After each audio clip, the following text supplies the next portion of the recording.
Hello friends, welcome to get एक्सटेंस। अपन बात कर रहे थे इलेक्ट्रोमैग्नेटिक थ्योरी की और लास्ट लेक्चर में अपन ने कंप्लीट किया था गोस लॉ और आज अपन उसके एप्लीकेशंस पढ़ने वाले हैं जो कि मोस्ट इंपॉर्टेंट हैं। सबसे पहले आप हेडिंग डालो applications of the Gauss law.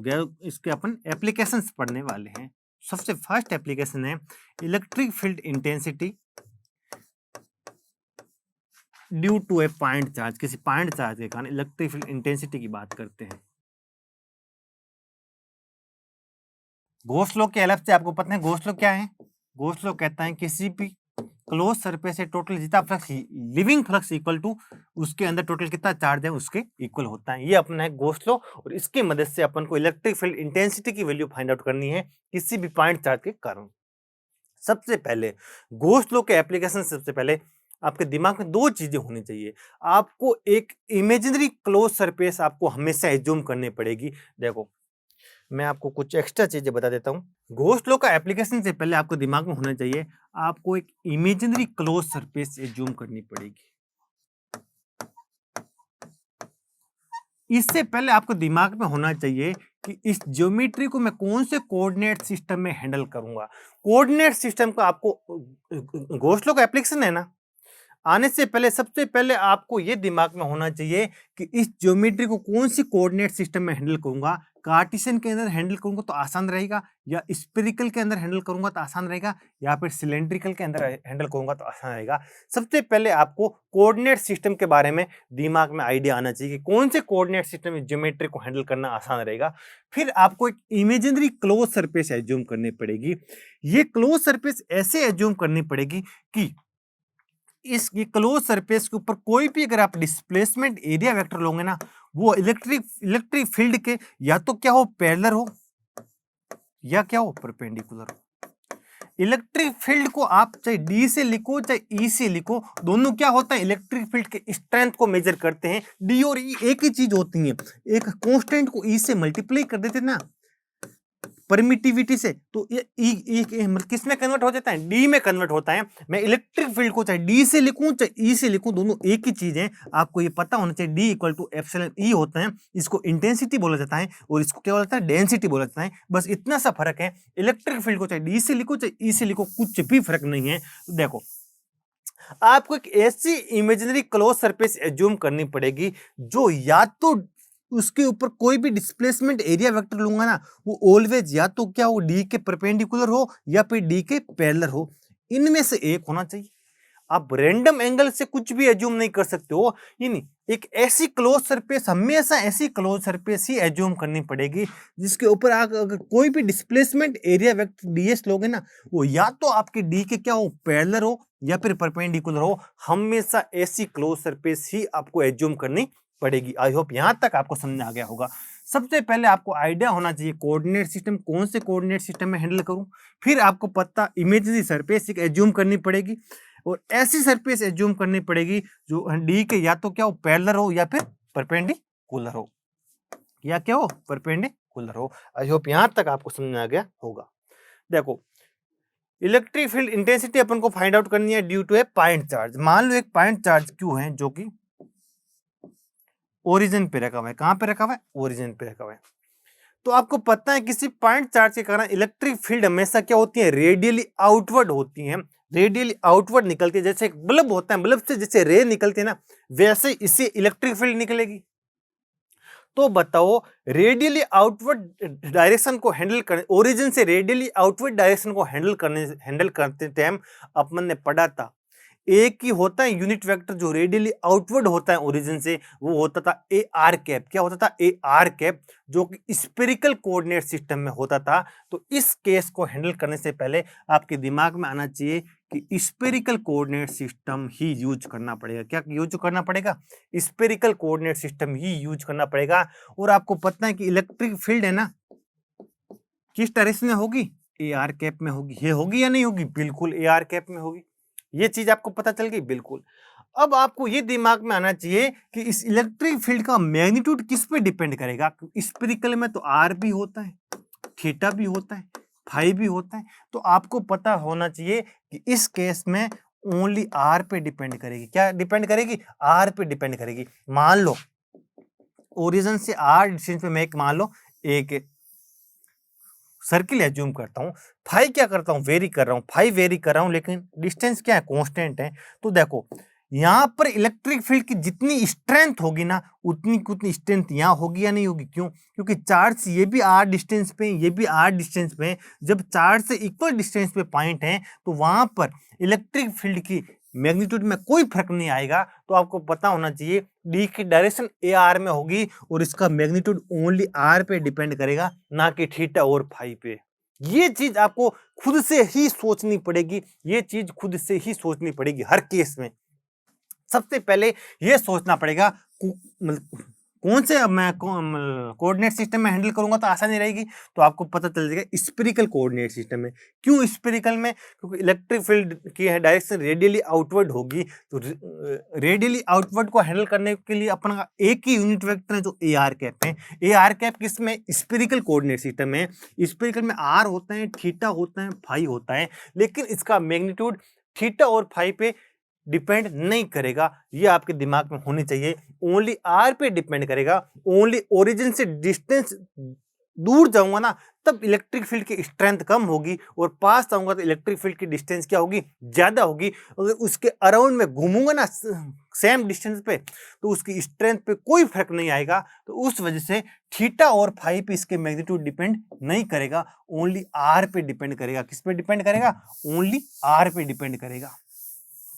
तो सबसे पहले ये चीज आप खुद से सोचनी ही पड़ेगी हम हर केस में। अगर आपको गॉस लॉ का एप्लीकेशन अगर अच्छे से समझना है तो ये आप खुद को सोचना है। गॉस लॉ ये कुछ नहीं बताता, ये आपके दिमाग से खुद से आएगी ना तभी आपका गॉस लॉ हेल्प करेगा। ये मान लो क्यू है, ये ओरिजिन है, और इससे आर डिस्टेंस पे किसी पॉइंट पी पे मेरे को electric field intensity find out करनी है। तो सबसे पहले यहाँ पर मैं एक स्फेरिकल क्लोज सरफेस एज्यूम करूंगा। क्या एज्यूम करूंगा? स्फेरिकल क्लोज सरफेस एज्यूम कर दी, जिसका सेंटर कहां पे है? ओरिजिन पे। क्यों एज्यूम करूंगा? देखो ये स्फेरिकल क्लोज सरफेस है, इसके ऊपर मैं अगर कोई भी पॉइंट एज्यूम करूंगा ना, ये पॉइंट, तो इसका बताओ डीएक्स वेक्टर क्या होता है? नॉर्मली आउटवर्ड तो होता है आपका DS vector, normally outward DS vector है, और रेडियली आउटवर्ड ही आपका इलेक्ट्रिक फील्ड है। तो इस केस के इस स्फीयर के किसी भी पॉइंट पे डी की डायरेक्शन हमेशा डीएस के पैरेलल होगी या नहीं होगी? बिल्कुल होगी। इस वजह से इस ज्योमेट्री को हैंडल करने के लिए मेरे को स्फेरिकल क्लोज सरफेस ही एज्यूम करनी पड़ेगी। क्यों एज्यूम करनी पड़ेगी? आपको पता है इलेक्ट्रिक फील्ड रेडियली आउटवर्ड होगी, और आपको पता है एरिया वेक्टर भी क्या होता है? नॉर्मली आउटवर्ड होता है। तो किसी भी पॉइंट पे डीएस वेक्टर की डायरेक्शन और डी की डायरेक्शन हमेशा क्या होगी?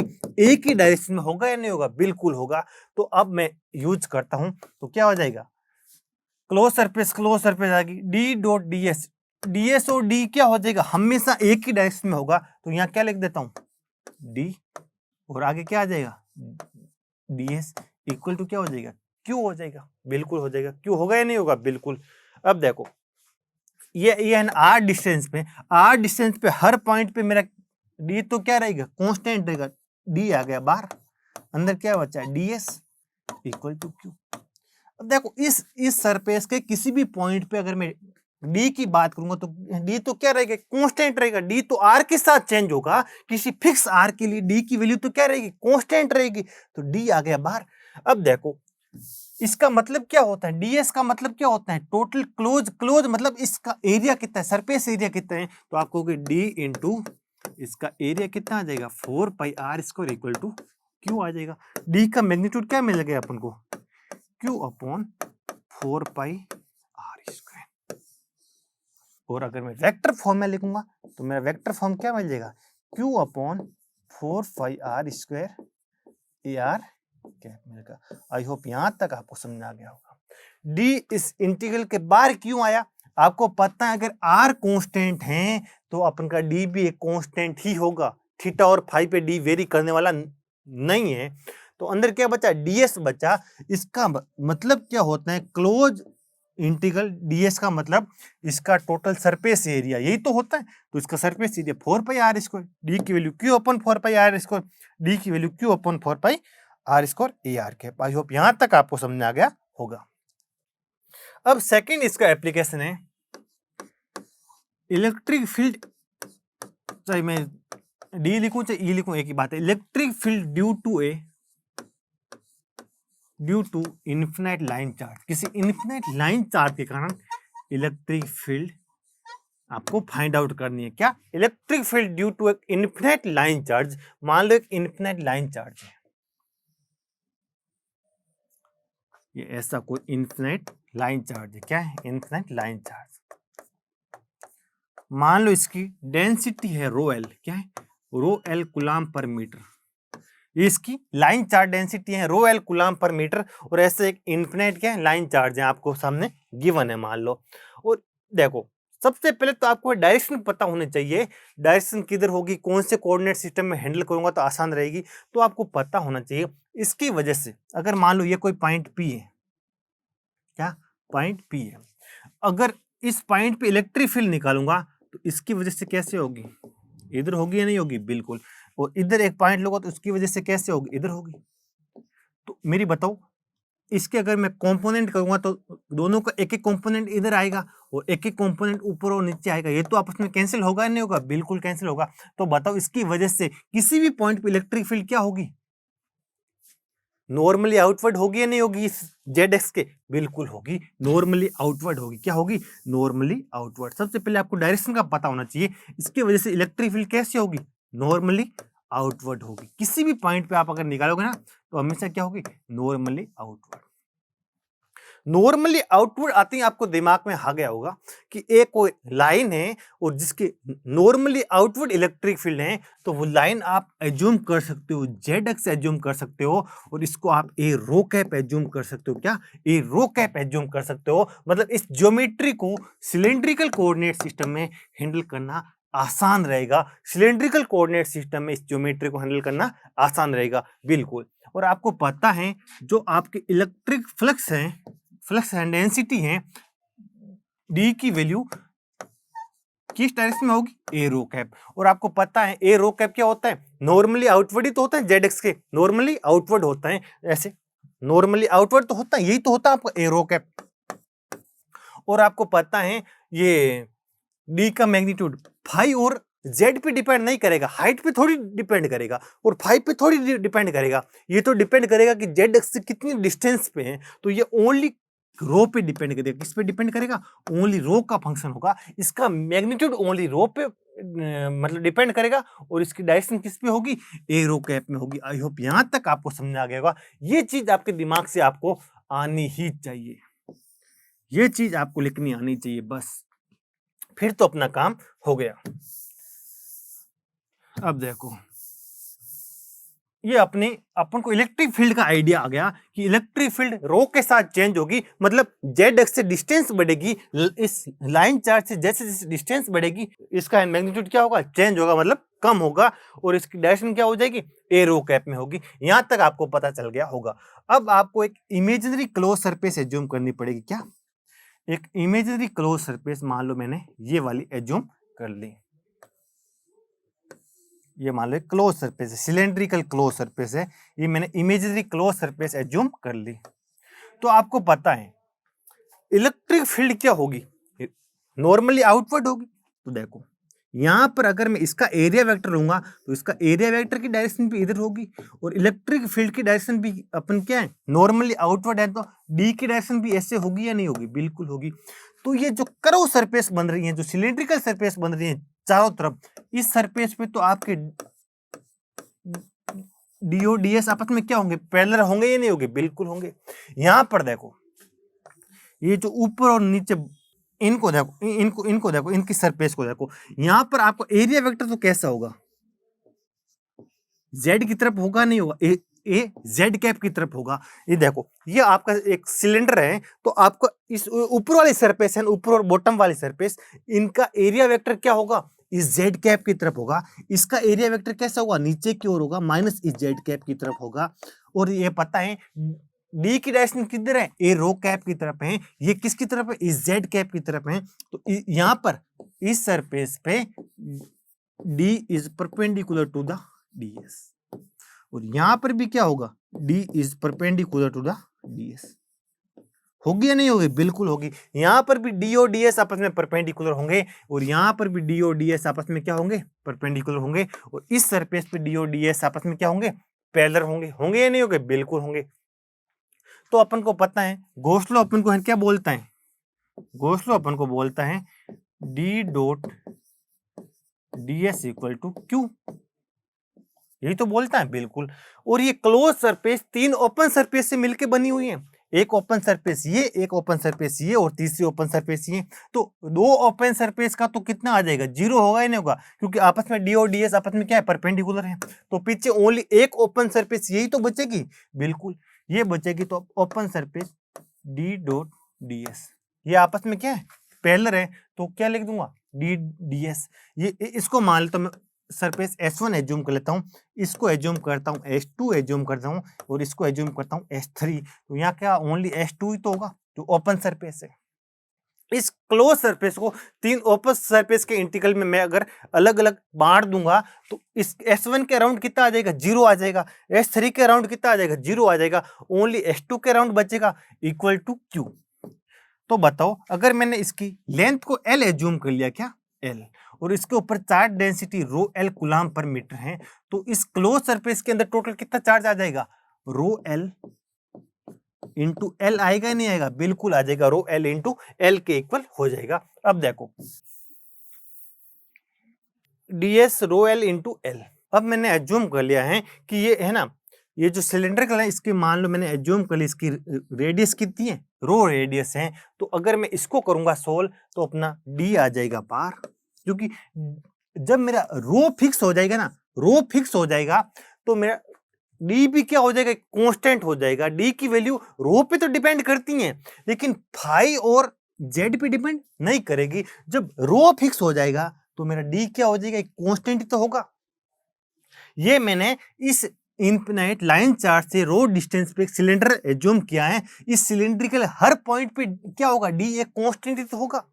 डी की वैल्यू ओनली किस पे डिपेंड कर रही है, रो पे डिपेंड कर रही है। जब रो को फिक्स कर लूंगा ना मैं, तो मेरे इसकी वैल्यू क्या हो जाएगी, कांस्टेंट हो जाएगी, और ये आ जाएगा बाहर। तो अंदर क्या बचेगा, D S equal to rho L into L होगा या नहीं होगा, बिल्कुल। ये S2 का बताओ, S2 का ये इसका क्या मतलब होता है, S2 का सरफेस एरिया कितना है, सिलेंडर का, ओनली सिलेंडर का सरफेस एरिया कितना है, जो इसकी कर्व सरफेस है इसका कितना होगा, तो आपको पता है इसका कितना हो जाएगा, 2 पाई रो इंटू एल होगा या नहीं होगा, बिल्कुल इक्वल टू कितना हो जाएगा, रो एल इंटू एल। एल से एल आपस में कैंसिल हो जाएगा, तो आंसर कितना आ जाएगा, आंसर आ जाएगा D equal to rho L upon 2 pi, rho आएगा ही नहीं आएगा, रो एल अपॉन 2 पाई रो। ये अपन का डी का मैग्नीट्यूड आ गया। और इसकी वेक्टर फॉर्म आपको निकालनी है, तो वेक्टर फॉर्म तो कुछ नहीं, D equal to rho L upon 2 pi rho a rho cap आ जाएगा। क्या आ जाएगा, डी की वैल्यू आ जाएगी, डी वेक्टर की वैल्यू आ जाएगी आपकी सिंपल क्या आ जाएगी, rho L upon 2 pi rho a rho cap आ जाएगी। ये इंपॉर्टेंट है और आपको पता होना चाहिए इसका मैग्नीट्यूड रो के साथ क्या होता है, इनवर्सली रिलेटेड होता है। क्या होता है, रो के साथ क्या होगा, घटेगा, हमेशा रो के साथ क्या होगा, घटेगा। आई होप यहां तक आपको समझ आ गया होगा। गॉस लॉ के अपने 2 एप्लीकेशन पढ़े, एक तो पढ़ा था पॉइंट चार्ज के कारण कितना होगा, सेकंड अपने पढ़ा था लाइन चार्ज के कारण कितना होगा। अब अपन को पढ़ना है एक इनफिनाइट सरफेस चार्ज के कारण कितना होगा। क्या, इनफिनाइट सरफेस चार्ज के कारण इलेक्ट्रिक फील्ड इंटेंसिटी की वैल्यू कितनी होगी, इसकी अपन बात करने वाले हैं।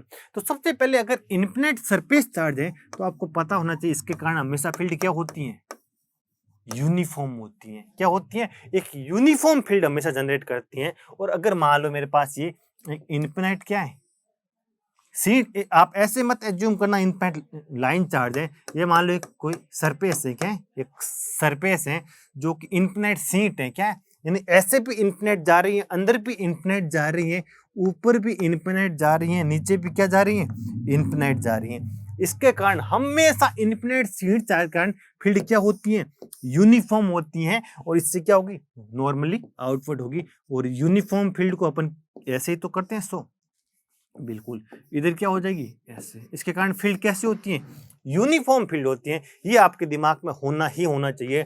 फील्ड का आइडिया आपको गॉस लॉ नहीं देगा, ये तो आपको खुद को पता होना चाहिए। इनफिनाइट सरफेस चार्ज कारण कोई इनफिनाइट सरफेस है तो उसकी वजह से फील्ड क्या होगी, हमेशा यूनिफॉर्म होगी और उससे नॉर्मली आउटवर्ड होगी। अगर पॉजिटिव चार्ज है तो नेगेटिव है तो क्या होगी, नॉर्मली इनवर्ट होगी। आई होप यहां तक आपको समझ आ गया होगा। क्या होगी, नॉर्मली आउटवर्ड या फिर नॉर्मली इनवर्ट होगी। तो सबसे पहले मैं यहाँ इसकी वजह से मेरे को अगर इलेक्ट्रिक फील्ड निकालनी है तो मैं एक ऐसे पहले एक सिलेंड्रिकल सरफेस एज्यूम करता हूँ। क्या एज्यूम करता हूँ, एक सिलेंड्रिकल सरफेस ऐसे मैंने एज्यूम कर ली। ये मान लो मैंने एक सिलेंड्रिकल सरफेस एज्यूम कर दी। क्या एज्यूम कर दी, सिलेंड्रिकल सरफेस। तो सबसे पहले मेरे को बताओ, जो ये कर्व सरफेस बन रही है ना, कर्व सरफेस, इसकी वजह से एरिया वेक्टर कैसे होगा, डिस्प्लेसमेंट एरिया वेक्टर डीएस ऐसे होगा और इलेक्ट्रिक फील्ड की डायरेक्शन ऐसे है। तो देखो डी और डीएस आपस में, ये वाले सरफेस के लिए है ना, डी और डीएस आपस में क्या होंगे, परपेंडिकुलर होंगे ही नहीं होंगे, बिल्कुल। यहां पर देखो एरिया वेक्टर भी कैसे होगा, इधर होगा, और इधर भी एरिया वेक्टर कैसे होगा, ऐसा ही होगा। तो इस सरफेस के लिए डी और डीएस आपस में क्या होंगे, पैरेलल होंगे, और इस सरफेस के लिए भी डी और डीएस आपस में क्या होंगे, पैरेलल होंगे या नहीं होंगे, बिल्कुल होंगे। अब देखो, तो अब क्या कहता है अपन, गॉस लॉ क्या बोलते हैं, D dot DS equal to Q. और ये क्लोज सरफेस तीन ओपन सरफेस से बनी हुई है। ये ए मान लो S1, ये S2, S3, तो S1 की वजह से तो कितना हो जाएगा, 0 हो जाएगा। अब S2 की वजह से D DS S2 plus D DS S3 equal to कितना है, टोटल चार्ज कितना आ जाएगा, क्यू आ जाएगा। इसको मैंने एज्यूम कर लिया S2 एज्यूम कर लिया, इसको मैंने एज्यूम कर लिया S3, और ये मेरी S1 की वजह से कितना आ जाएगी, 0 आएगी, क्योंकि आपस में डी और डीएस आपस में क्या है, परपेंडिकुलर है। तो देखो डी तो क्या है, यूनिफॉर्म फील्ड है, तो डी तो क्या हमेशा ऑलवेज कांस्टेंट है, बिल्कुल ये डी। और फिर क्या बचेगा, डीएस, इसका मतलब इसका एरिया वेक्टर, इसका एरिया मैंने एज्यूम कर लिया, ए एज्यूम कर लिया, कितना एज्यूम कर दिया, ए एज्यूम कर लिया। फिर क्या होगा, डी एक है, कांस्टेंट है, तो उधर से भी आ जाएगा बाहर। इसका एरिया ए है तो इसका भी एरिया कितना होगा, ए होगा, बिल्कुल। अब कितना आ जाएगा, टोटल चार्ज, मान लो इसके ऊपर rho S coulomb per metre square surface charge density है, कितनी है, rho S coulomb per metre square से अगर इसका एरिया ए है तो इसके ऊपर टोटल कितना चार्ज होगा, रो एस इंटू ए ही तो होगा, रो एस इंटू ए, तो इक्वल कितना हो जाएगा, रो एस इंटू ए ही तो होगा, बिल्कुल। तो ए से ए आपस में क्या हो जाएगा, कैंसिल हो जाएगा, 2d equal to rho S हो जाएगा। तो d की वैल्यू किसके इक्वल आ जाएगी, रो एस अपॉन 2 के इक्वल आ जाएगी, किसके इक्वल आ जाएगी, d equal to rho S upon 2, मतलब इसका मैग्नीट्यूड किसके इक्वल होगा, रो एस अपॉन 2 के इक्वल होगा, और इसकी डायरेक्शन कैसी होगा, कैसे होगी, ए एन कैप की होगी, यानी नॉर्मली आउटवर्ड होगी, कैसे होगी, नॉर्मली आउटवर्ड होगी, rho s by 2 a n cap. I hope यहां तक आपको समझ आ गया होगा। अब अपन इसका सबसे लास्ट एप्लीकेशन पढ़ते हैं, जो कि इंपॉर्टेंट भी है, मोस्ट इंपॉर्टेंट है, अपन पढ़ते हैं। अब अपन इसका एप्लीकेशन पढ़ते हैं, electric field due to a solid sphere, किसकी वजह से, एक सॉलिड स्फीयर की वजह से अपन इलेक्ट्रिक फील्ड का अपन स्टडी करने वाले हैं। मान लो ये कोई एक स्फीयर है, इसके ऊपर चार्ज है और जिसकी वॉल्यूम चार्ज डेंसिटी मान लो एज्यूम कर ली रो वी है, क्या है, रो वी है, कितनी है, रो वी है, और इसकी वजह से मेरे को इलेक्ट्रिक फील्ड इंटेंसिटी की वैल्यू फाइंड आउट करनी है। तो सबसे पहले आपको दिमाग में होना चाहिए इलेक्ट्रिक फील्ड कैसे होगी, कौन सा कोऑर्डिनेट सिस्टम में हैंडल करूं। तो जैसे पॉइंट चार्ज के कारण कैसे होती है, नॉर्मली आउटवर्ड होती हैं, उसी वजह से स्फीयर की वजह से हमेशा, मान लो ये स्फीयर का सेंटर ओरिजिन है, तो इससे इलेक्ट्रिक फील्ड हमेशा कैसे होगी, नॉर्मली आउटवर्ड ही होगी, कैसे होगी, नॉर्मली आउटवर्ड ही। भले चाहे आप कहीं पर देख लो, हमेशा क्या होगी, नॉर्मली आउटवर्ड ही होगी, ओरिजिन से क्या होगी, नॉर्मली आउटवर्ड होगी। ये डायरेक्शन आपके दिमाग में आना चाहिए कि इसकी वजह से भी electric field intensity normally outward होगी, सॉरी नॉर्मली आउटवर्ड यानी AR कैप होगी, और इसका मैग्नीट्यूड भी ओनली R पे ही डिपेंड करेगा, क्योंकि यूनिफॉर्मली चार्ज है, एकदम यूनिफॉर्मली चार्ज होगी ना, तो हमेशा R पे डिपेंड करेगी, थीटा और फाई पे डिपेंड करने वाली नहीं है। आई होप यहां तक आपको समझ आ गया होगा। और जब डायरेक्शन मेरा क्या क्या होगी, नॉर्मली आउटवर्ड होगी, तो मेरा पता चल गया कि मेरे को जो इमेजिनरी गॉसियन सरफेस एज्यूम करनी है वो भी कैसे होगी, स्फेरिकली होगी, जिसका सेंटर भी कहाँ होगा, ओरिजिन पे होगा, और उस इमेजिनरी सरफेस पे डी क्या ऑलवेज किसी क्या होगा, पैरेलल टू द डीएस होगा। क्या होगा, D always parallel to the DS होगा। मान लो इस स्फीयर के बाहर किसी आर डिस्टेंस पे मेरे को इलेक्ट्रिक फील्ड फाइंड आउट करनी है। ये मान लो मैं स्फीयर है, ये इसका ओरिजिन है, और इससे आर डिस्टेंस पे मेरे को किसी पॉइंट पी पे इलेक्ट्रिक फील्ड निकालनी है। तो यहाँ मैं एक पहले है ना गॉसियन सरफेस एज्यूम करूंगा, और यहाँ इलेक्ट्रिक फील्ड कैसे होगी, ऐसे ही तो होगी मेरी, रेडियली आउटवर्ड होगी। और यहाँ पर अगर मैं मान लो एरिया वेक्टर लूंगा वो भी ऐसा होगा। तो पता है आपको डीएस यहाँ पर क्या होगी, डी के पैरेलल होगी, बिल्कुल होगी। तो यहाँ पर अगर मैं गॉस लॉ यूज करूंगा क्या होगा, डी डॉट डीएस किस में कन्वर्ट हो जाएगा, डी डीएस में कन्वर्ट हो जाएगा, क्योंकि आपस में क्या है, पैरेलल में है। और डी जब आर कांस्टेंट होगा तो डी भी एक कांस्टेंट ही होगा, क्योंकि इससे आर डिस्टेंस पे फाइंड आउट कर रहा हूं। जब आर फिक्स हो गया तो डी की वैल्यू ओनली आर पे डिपेंड कर रही है। जब आर फिक्स हो गया तो डी क्या हो जाएगा, कांस्टेंट। पीछे क्या बचेगा, area of ds. Area of ds किसके इक्वल आ जाएगा, 4 pi are square equal to q. तो आपके यहाँ पर डी की वैल्यू क्या आ जाएगी, Q upon 4 pi are square A R के। और आप क्यू की वैल्यू तो आराम से फाइंड आउट कर सकते हो। टोटल चार्ज कितना आ जाएगा इसके अंदर, वॉल्यूम चार्ज डेंसिटी कितनी है, रो वी है, और इसका वॉल्यूम कितना आ जाएगा 4/3 पाई आर क्यू। इसकी वजह से आप क्यू फाइंड आउट कर सकते हो, और इसकी वैल्यू कितनी हो जाएगी, ई की value Q upon 4 pi are square A R cap. जैसे एक पॉइंट चार्ज की वजह से होता ना आउटवर्ड रीजन के लिए, ये पूरा एक पॉइंट चार्ज की तरह ही काम करेगा, एक पॉइंट चार्ज की तरह ही बिहेवियर करेगा। लेकिन इसके अंदर किसी पॉइंट पे अगर मेरे को इलेक्ट्रिक फील्ड निकालनी है तो कैसे निकालूंगा, ये मान लो मेरा, अब मान लो इसके अंदर किसी पॉइंट पे मेरे को electric field intensity find out करनी है। तो ये मान लो ओरिजिन, ये इससे आर डिस्टेंस पे, यहाँ पर मैंने एक इमेजिनरी सरफेस एज्यूम कर ली। यहाँ पर भी मेरा इलेक्ट्रिक फील्ड की डायरेक्शन कैसे होगी, ऐसे। डीएस की भी डायरेक्शन कैसे होगी, ऐसे। तो यहाँ पर भी डी और डीएस आपस में क्या होंगे, पैरेलल ही होंगे, बिल्कुल होंगे। तो यहाँ क्या आ जाएगा अपना, डी डॉट डीएस किस में कन्वर्ट हो जाएगा, डी डीएस में कन्वर्ट हो जाएगा, इक्वल टू क्यू।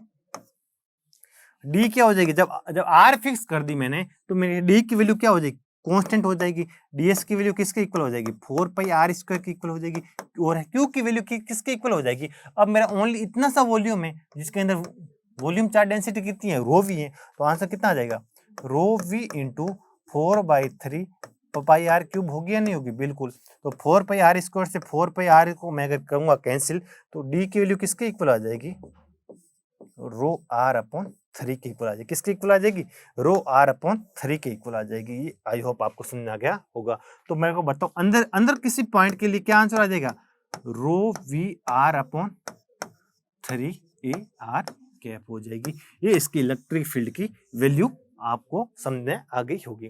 तो ये अपने होते हैं गॉस लॉ के एप्लीकेशन होते हैं कंप्लीट। मैक्सवेल की फर्स्ट इक्वेशन भी होती है कंप्लीट। अपन नेक्स्ट लेक्चर में पढ़ेंगे मैक्सवेल की सेकंड इक्वेशन, जहां से इलेक्ट्रिक पोटेंशियल का कंसेप्ट आता है। लेकिन अपन को इलेक्ट्रिक पोटेंशियल में घुसना नहीं है, ओनली अपन को उसका बेसिक समझना है। अपन को ओनली मैक्सवेल इक्वेशन और उसका सिग्निफिकेंस और उसके एप्लीकेशन ही पढ़ने हैं।